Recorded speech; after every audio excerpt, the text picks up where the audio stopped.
Good afternoon. Today we are going to do question number 1.3 from the first chapter in chemistry for 11th standard, which is some basic concepts of chemistry. Now the question states, determine the empirical formula of an oxide of iron which has 69.9% iron and 30.1% of dioxygen by mass. So this is an empirical formula question as it is shown by the question, as you can see in the question. So now first you write the percent of iron, which is 69.9%. Now we know that the atomic mass of iron is 55.8. So if you equate this, you approximately get 1.25 if I'm not wrong.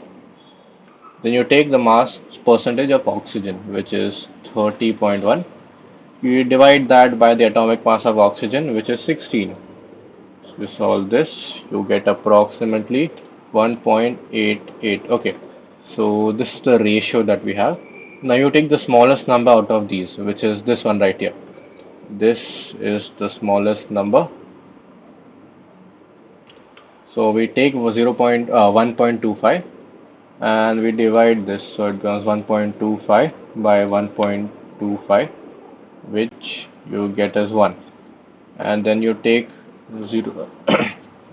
1.88 by 1.25, which you get as around 1.5.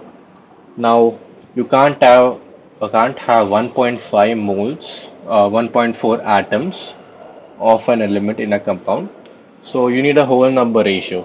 So simply you multiply this by 2. So you get 2 of this and you get 3 of this. Now we calculated this for Fe. We calculate this for oxygen.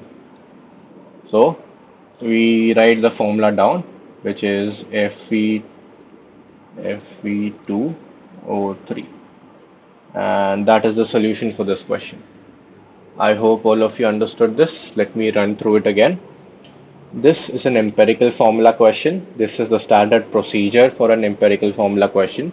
You take the mass percent of any element that is given, you subtract it by its atomic mass, and you do this for all the other elements mentioned in the question. Now you take the element with you take the number, the lowest number which you get by dividing all these numbers, and you again divide all those numbers by that number. So you should get 1 here because you're dividing the same numbers, and you divide the other elements by 1.25 in this case, and you should get a number. You should get a whole number with every element that you do this with. Now, if it's not a whole number, you multiply it by something to achieve that whole number. And we did that here to get Fe2O3. Thank you.